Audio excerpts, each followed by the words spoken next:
Halo good people, jumpa lagi bersama saya Iqbal Aristio di podcast bersama IDLC. Hari ini aku pengen ngobrolin soal topik yang asik banget tentunya. Siapa di sini yang pernah di ghosting? Boleh komen. Waduh. Aduh. Langsung dong coba ya Waduh. di ghosting. Enggak. Oke, nah tapi hari ini aku nggak sendiri ya. Aku kali ini masih ditemanin sama Mbak Glena. Halo Iqbal. Apa kabar nih Mbak Glen? Baik. Wah, luar biasa. Ada apa nih tentang ghosting nih? Wah. Punya cerita nih ya. Ya enggak cerita aku ya. Sebut aja temen aku lah ya. Katakanlah mawar. Enggak mawar.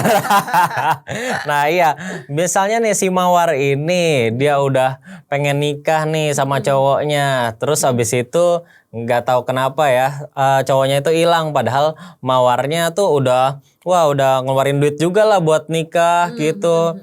Buat catering kan tentunya mahal banget, sewa gedung mahal banget, terus biaya untuk macam-macam mahal. Tapi ini cowoknya nggak tahu ya, mungkin balikan sama mantannya, di reach mantannya kan itu. Iya, itu gimana tuh Mbak Glen? Itu Nah sebenarnya kalau kita bicara itu berarti di ghostingin gitu kan ya udah janji nikah tapi terus nggak jadi gitu kan. Itu gimana gitu kan. Aduh langsung kayak makjleb gitu ya, busuk gitu.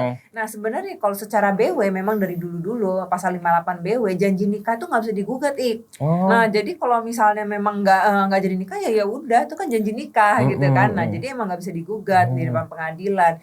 Nah tapi pada tahun 2000 waktu itu putusan Mahkamah Agung menyatakan bahwa itu bisa digugat sepanjang kerugian yang nyata. Jadi misalnya contohnya tadi si mawar nih udah bayar catering, udah sewa gedung, udah sewa baju, nah itu semua. Nah nanti asal bisa dibuktikan kerugian yang nyata, nah itulah yang diganti sebesar senilai itu gitu loh Nah terus kemudian kan lama-lama orang kan seringnya terus jadi banyak gitu loh kasus-kasus orang yang udah janji-janji nikah terus sampai akhirnya misalnya mereka udah berhubungan terlalu jauh gitu ya misalnya ya udahlah toh nanti kita juga akan menikah gitu kan. Nah terus udahlah berhubungan yang lanjut gitu nih ceritanya nih ya ya. Nah terus tiba-tiba ditinggal kawin gitu. Nah itu kan lebih lain lagi ceritanya gitu ya ya. Nah yang terbaru putusan Mahkamah Agung tahun 2020 ini baru banget. Nah jadi si yang cowoknya itu ninggalin tiba-tiba, balikan sama mantannya. Waduh sedih ya, mantan memang merasakan. Jadi putusan Mahkamah Agung itu memutuskan bahwa si prianya ini yang ninggalin itu bisa digugat secara kerugian imaterial. Jadi dianggap perbuatan melawan hukum. Nah akhirnya digugat diputuskanlah dihukum sama hakim untuk membayar kerugian imaterialnya sebesar 100 juta pada waktu itu. Nah terus si cowoknya nggak terima nih dia banding gitu kan. Dia banding bukannya malah makin diringanin malah makin ditambah hukumannya. Waduh malah tambah banyak keluarnya ya. Karena kan dianggap menyebabkan kerugian imaterial yang lebih lagi gitu ya, karena memproses ini lagi itu lagi. Benar-benar. Nah jadi buat teman-teman hati-hati ya, sekarang jangan ghosting. Pikirannya udah nggak bisa dihukum karena kan secara KUH Perdata itu kan nggak bisa digugat di muka pengadilan. Nah ternyata sekarang bisa ya, Mahkamah Agung sudah ada loh putusannya menyebabkan perbuatan hukum yang menyebabkan kerugian. Nih buat laki-laki nih biasanya di luar sana, laki-laki buaya, hati-hati kamu loh.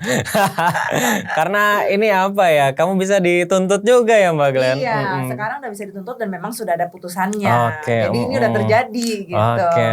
Nih mungkin buat kamu yang masih pacaran udah mau nikah, kamu bisa kirim video ini nih buat wanti-wanti temen bukan temen ya, pacar kamu nih, wanti-wanti calon suami kamu atau calon istri kamu biar kamu nggak di ghosting. Tapi ini asik banget sih topik soal ghosting ini. Bener-bener udah dihukum ya. Iya. Tapi makasih banyak loh Mbak Glen udah sharing-sharing sama teman-teman juga. Dan buat teman-teman jangan lupa juga untuk nontonin podcast-podcast kita dan sampai jumpa di lain waktu. Sampai jumpa.